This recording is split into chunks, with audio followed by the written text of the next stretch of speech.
Chris Hedges joins us today to discuss his recent pieces in SheerPost at sheerpost.com, including Papering Over the Rot, which addresses how the staggering concentration of wealth at the top has deformed our government institutions and how new window dressing will not end oligarchy. Chris Hedges, obviously Pulitzer Prize-winning journalist. Thank you for joining us on the program. I appreciate it.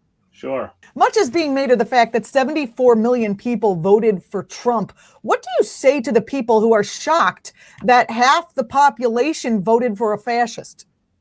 That they're out of touch with what's happened to the working class, and in particular the white working class. And if we don't address those root causes, the economic dislocation, the slashing of social service programs, the failure to institute a rational healthcare system, and essentially try and erase these people from social media as they did to Trump and demonize them, then the result of the Biden administration will be the rise of a competent fascist. Remember, Trump was wildly inept. He had no real organizational abilities. He had the attention span of about a 4-year-old. His ideological void was filled with the ideology of the Christian right, which I have called Christian fascism, believe is Christian fascism. But then you'll see another figure, a Mike Pompeo, I don't know, a Cotton, somebody who, when they attempt to carry out a coup and reverse the votes, won't be as inept and will essentially snuff out what's left of American democracy. We were saved by ineptitude on a number of fronts, Yeah. Also crucified by it. You wrote recently in your piece about the deepening stranglehold that the American oligarchs have on our government institutions. Can you talk about where we are today with that? Right. Well, that is, the concentration of wealth is already at obscene levels before the pandemic. And I think we, by the way, have to acknowledge that, but for COVID, Trump probably would have been reelected. Mm-hmm. So these levels of inequality are completely new to the American system. And this includes the grotesque inequality of the whole robber baron era, and the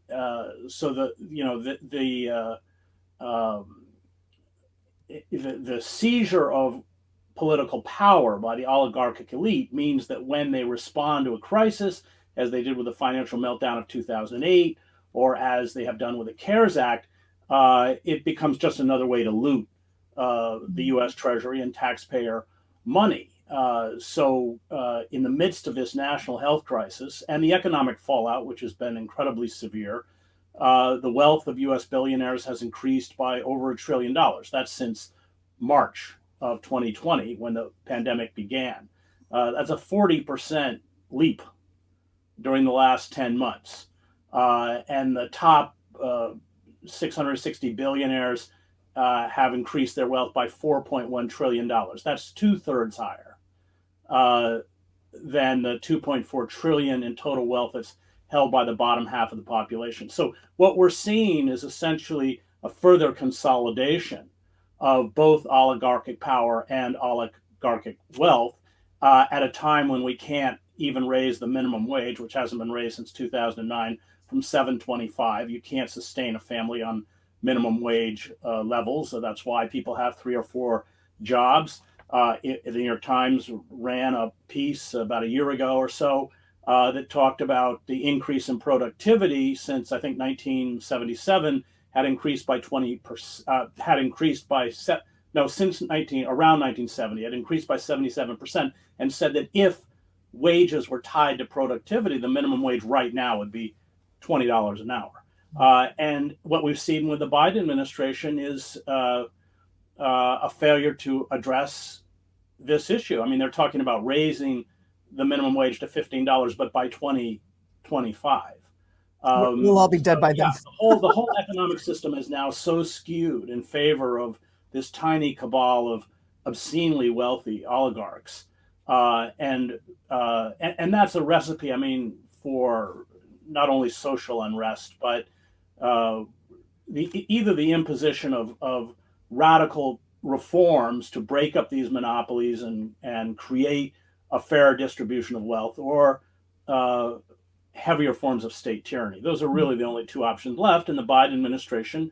And Biden was anointed by the oligarchic elite, selected by these elites, who were very upfront about how if Sanders somehow got the nomination, they would all vote for Trump. This is Lloyd Blankfein and other big donors of the Democratic Party, because he will essentially perpetuate this system. But it isn't going to work. I mean, Biden is very much like 1932.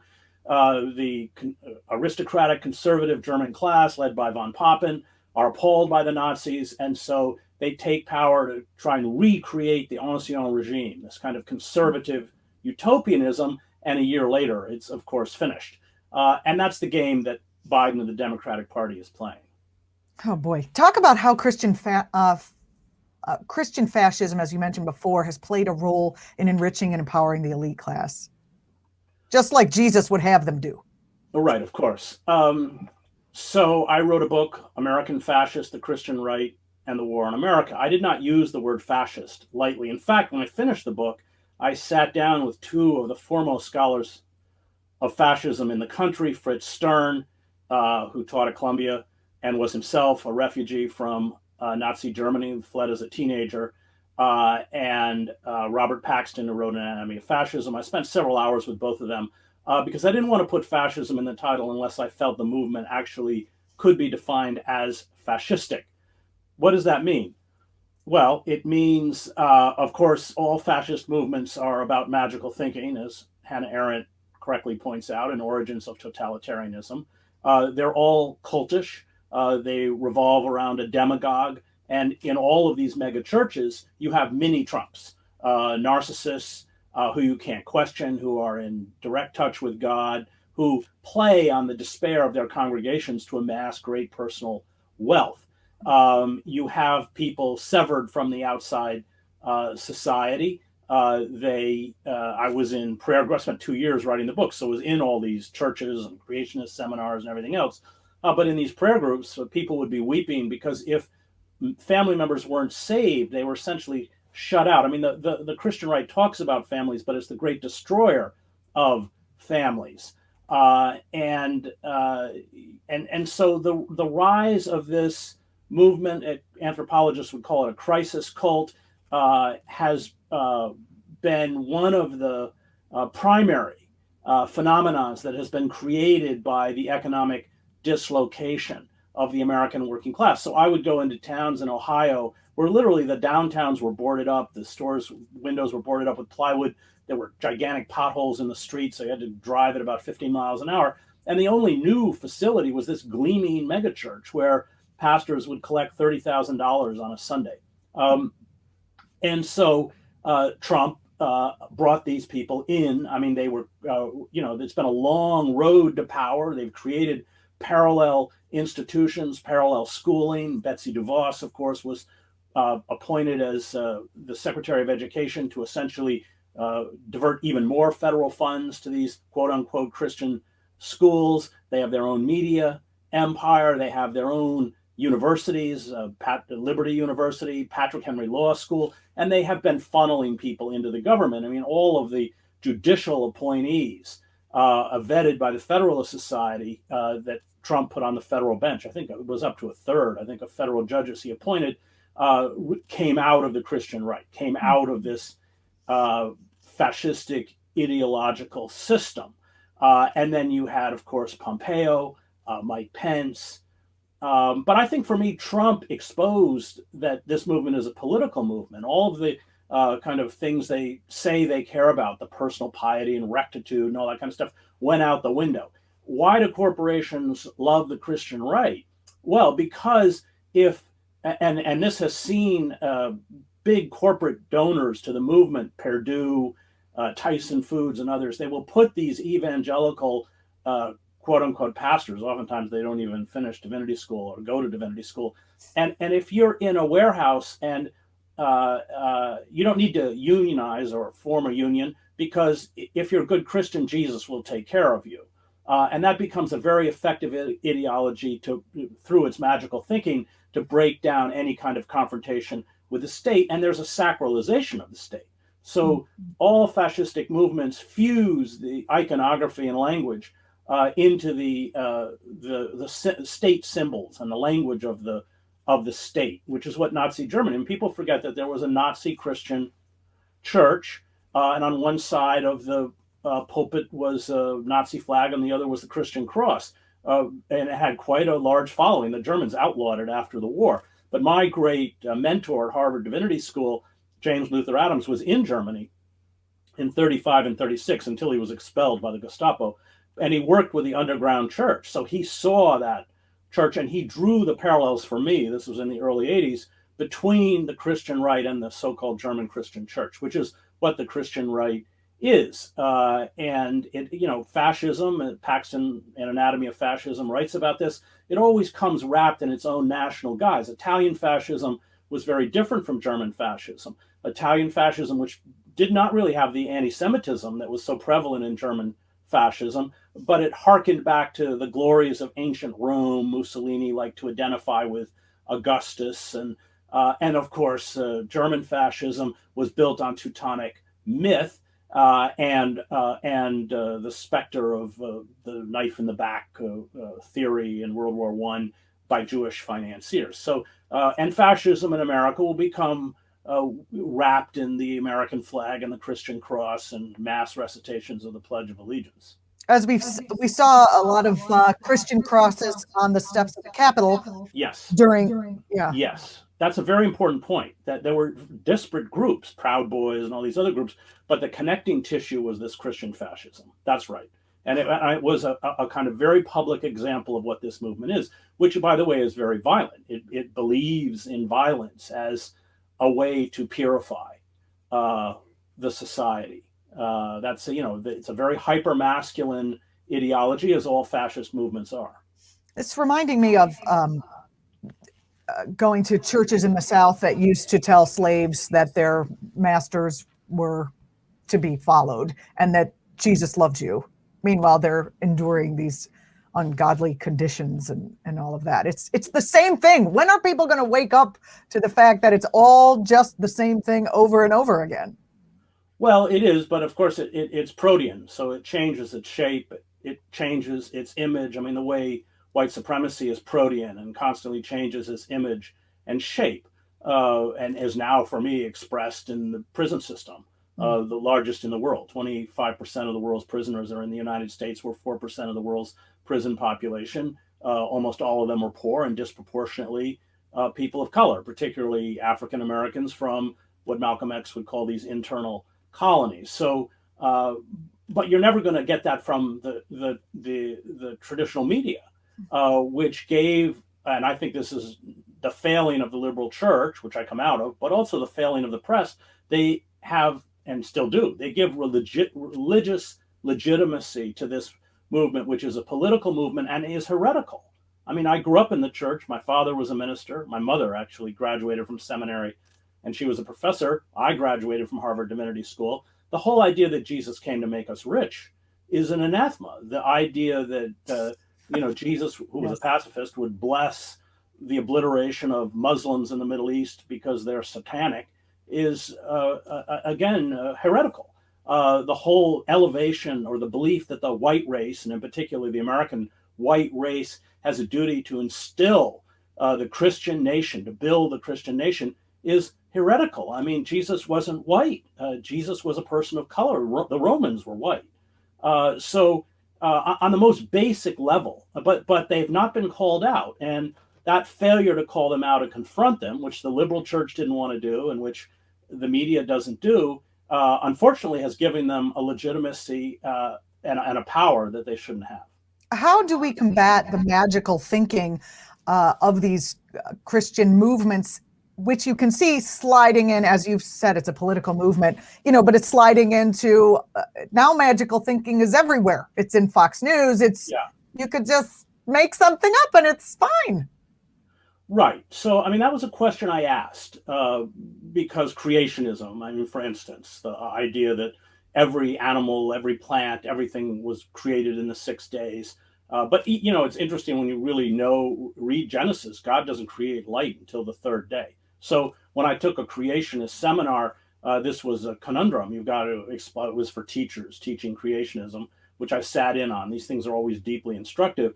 And the person leading the group was telling the teachers, well, just tell the students that God created a temporary light until he created light. Oh, it doesn't make any sense. It's not even in the Bible. They just make it up. The rapture is not in the Bible. I mean, so much of the ideology itself is not even biblically supported. So how do you? You're not going to argue them out of it.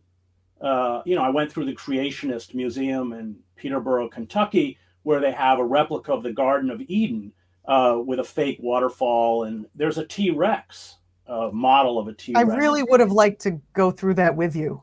with a saddle on it. I mean, and so the guide is saying, well, I'm sure you all wonder why the T-Rex has such big teeth. Well, that's because Adam and Eve used the T-Rex to open the coconuts. Well, it's utterly ridiculous, but I'm sitting there with a group of 40 people who believe it. And then we go into the next room and it's a model of Noah's Ark.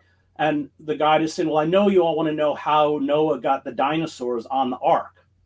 Well, Noah only put baby dinosaurs on the ark. I mean, it's like this.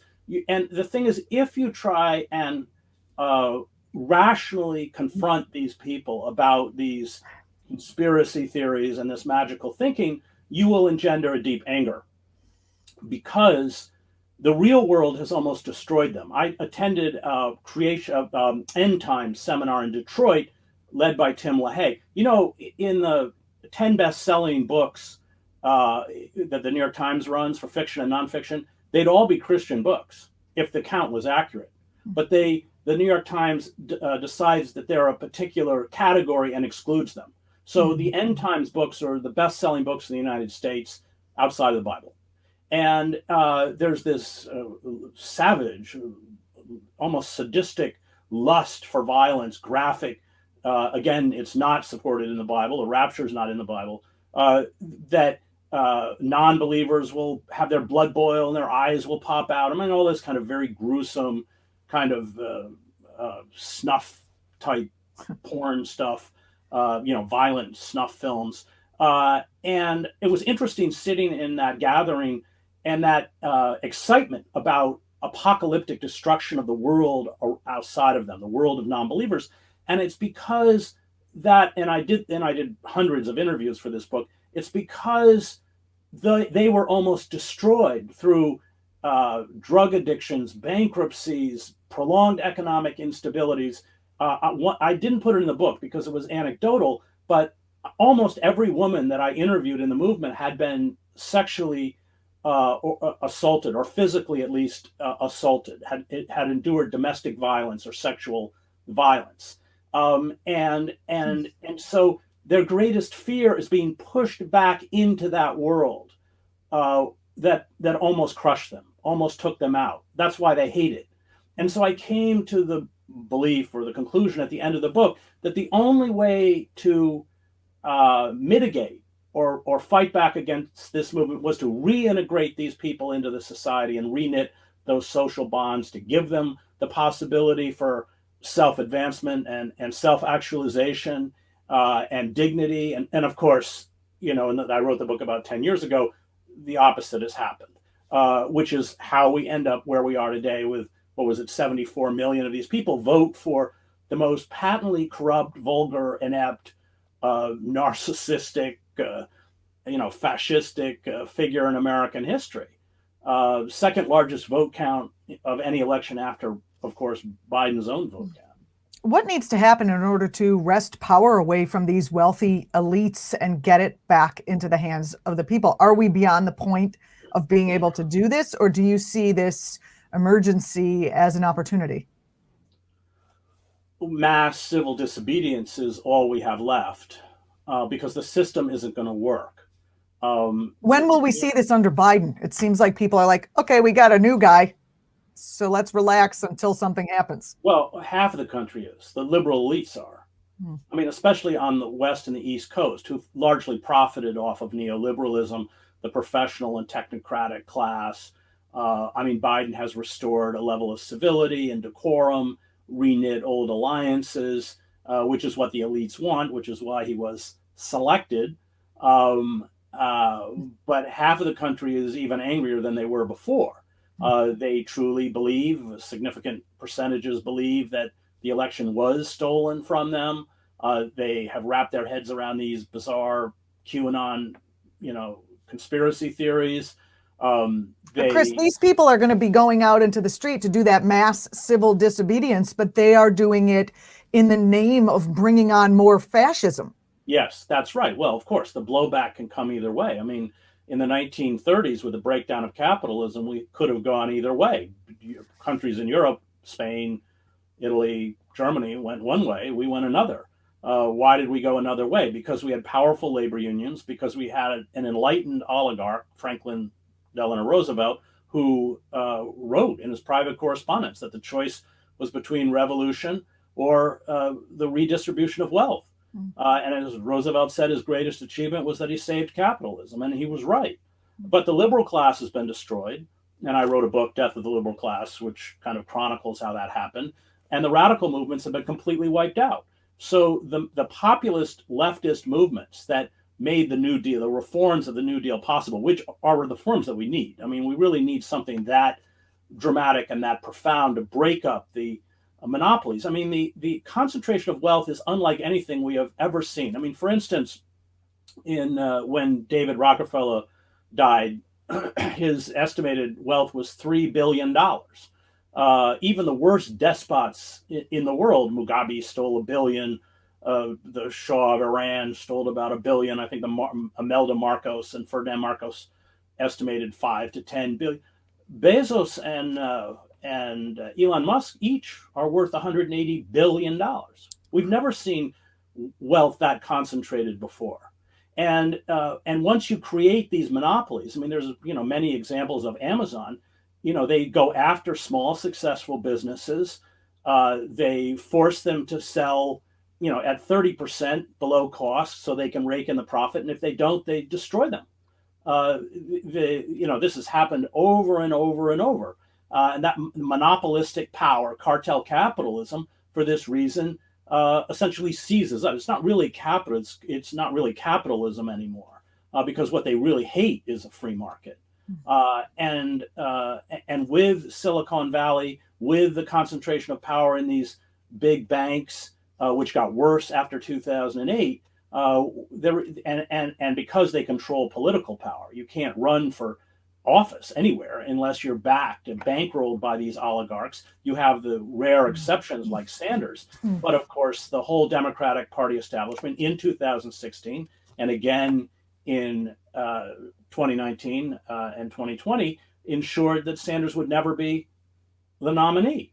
And if he somehow was the nominee, they were quite upfront that they would have united with the Democratic Party in the way that the oligarchs did in 1972 with the Republican Party to crush George McGovern. So it's not going to come through the political system. It's not going to come through the judicial system, which is a wholly owned subsidiary now of the corporate state from the Supreme Court down. And the press is destroyed. It's gone. It's completely corporatized. It talks about things like Russiagate, like Russia was responsible for our election in 2016. I mean, and of course, the most absurd thing is they never talk about Israel, which it actually does control elections all the way down to the House. There is interference, foreign interference, but it doesn't come from Russia or China. It comes from Israel. But the point is, Trump wasn't elected because of, any foreign power. He was elected because of the distortions that were created by neoliberal society. And of course, the Democratic Party, which is complicit and bears tremendous amount of responsibility for the betrayal of the working class, won't confront it. They just won't confront it. And that's dangerous. I mean, they live in their own system of fake news or alternative reality. I think people are taken with Joe Biden's first number of executive orders, including, I'd like to get your thoughts on the fact that I believe he is doing something around private prisons. Is that not accurate? That they're not, the federal government is not going to be using them anymore? Well, I teach in a prison, as you know, I have for 10 years. Private prisons these are federal prisons, so it's exclusively federal prisons. They're a very small percentage of actual prisons. Most of them are, in fact, for run by ICE. They're for undocumented people who are being detained. The problem is the system is privatized, whether the prison is private or not. So everything within the prison is privatized. The medical, JPay, where to transfer money, the global Tellink, the food, Armart, everything within the system is privatized. And that's the problem. So you have all sorts of corporations, a multi-billion-dollar a year industry, and their lobbyists are all over Washington making sure there's no prison reform, because we have 76% recidivism rate in the American prison system. Within 5 years, they're back in prison. Why? Well, I mean, I give you just one of many, many examples. One of my former students gets out. He's in his early 60s. And they come out of prison with tremendous amounts of fines. When you are sentenced, you are slapped with thousands of dollars of fines. Well, I teach in New Jersey. If you work 40 hours a week at a prison job, you make $28 a month. So every week they'll take out, $2 or something like that towards the fine. Well, by the time you get out, you still owe thousands of dollars. Then all of the traffic violations you had, child support payments, which you weren't able to pay for 10, 20, 30 years, you have to pay, and they've accrued interest. So I have students get out and they have thousands of dollars just in traffic violations. If they can't pay every month, they go back to prison. So this guy, he's in his early 60s. He's been in prison. He was actually a Black Panther leader in Newark, and the Black Panthers, he was framed. Black Panthers across the country were framed everywhere. He was in prison for a bank robbery he talked about but never committed, in essence. But they just convicted him for a bank robbery that never happened. And so he's working 2 days a week. Now, remember, he's in his early 60s. He's working 2 days a week on a construction job in Newark, barely able to hold on. He can't pay his fines. They throw him back in prison. Now he's out. Finally gets out again after several months, and he can't pay it. And so he's on the run. He's homeless. I'm not going to say where he is. He's living in a train station in New Jersey because he doesn't want to go back to prison. He can't get a job and he doesn't have any money. Unbelievable. So but that's just writ large across the whole system. His system is designed to profit off of the least vulnerable. It breaks the families. So you have your incarcerated loved one in the system. And if you want to have phone conversations, and remember that for parents, most of these people have kids, the only connection they have with their children is through the phone. You have to pay in advance. And the families who have no money often have to pay in advance. I mean, it's when you get down to that level, it's you see the tremendous cruelty of the system. Well, but it's everything. It's just and that's never reported. These people have been rendered, which is, probably at least half the country. And the white working class has suffered too. My own family comes from rural Maine. I mean, they haven't been exempt from this. All the mills are gone. The bank in the town where my grandparents were from is boarded up. There's methamphetamine labs everywhere because the only way people can make money. And of course, the drugs are a way to deal with a kind of despair. But those stories aren't told on a corporate media that caters to what advertisers want. And so part of the anger, in particular with the white working class, is that their voice has been completely silenced. And that was the attraction of Trump. And their suffering is not documented or even acknowledged. And that's what's so dangerous. I mean, the breakdown of the society.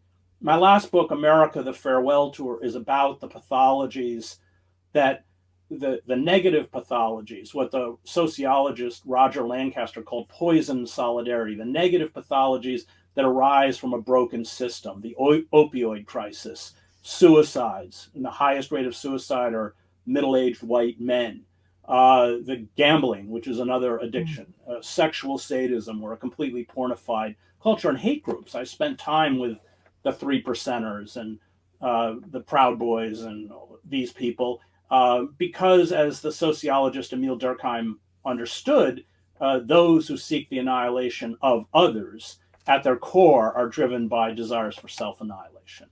So we're a deeply, deeply diseased society. It doesn't function. It doesn't work. And my fear, and Biden is already talking about a domestic terrorism law, is that as social unrest becomes inevitable, the cancel culture and Silicon Valley is at the forefront of this, will become more pronounced to silence these voices. I mean, they're using social media and electronic communications to get everyone who was in that riot, or whatever you want to call it, that mob attack on the Capitol. In the same way, they use those techniques to take down all of the leaders of Occupy. Thank you so much, Chris. Follow Chris on Twitter, Chris Lynn, Lynn Hedges. Thank you so much for being on the show. Thank you. You're watching ACT TV. Stay with us.